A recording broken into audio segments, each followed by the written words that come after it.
LiberalViewer presents.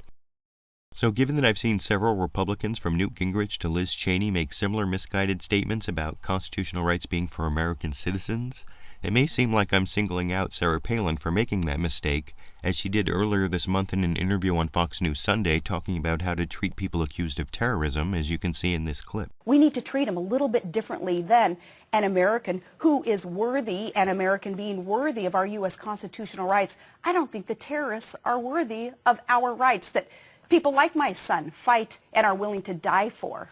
Now, of course, Sarah Palin misunderstood the American Constitution when she claimed only certain people, like Americans, are worthy of having rights because the fundamental rights guaranteed by the Bill of Rights apply to all people, not just American citizens, and the word citizen does not even appear in the Bill of Rights, but the word person does, for example, in the Fifth Amendment, which states, quote, "No person shall be compelled in any criminal case to be a witness against himself, nor be deprived of life, liberty, or property without due process of law," unquote. In fact, citizenship wasn't even defined in the U.S. Constitution until the passage of the 14th Amendment, which, after defining citizenship and mentioning its privileges and immunities, goes back to using the word person to say every person gets equal protection of the laws, and that no state may deny any person of life, liberty, or property without due process of law.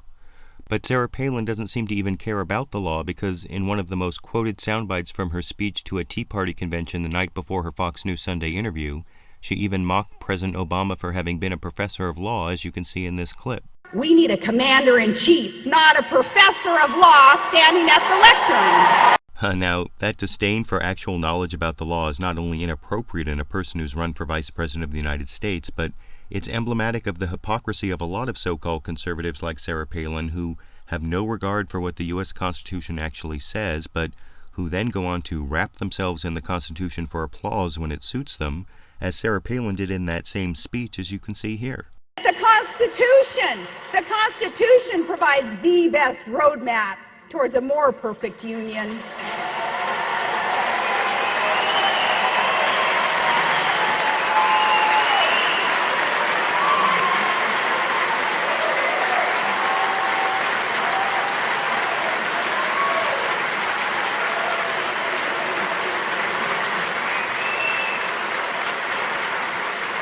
Now, why these so-called conservatives are applauding a constitution they don't actually support, I don't know, but Sarah Palin made it even worse when she actually seemed to reference that American principle she previously trashed, that all people are endowed by their creator with certain inalienable rights, as you can see in her next statement here. And that only limited government can expand prosperity and opportunity for all, and that freedom is a God-given right.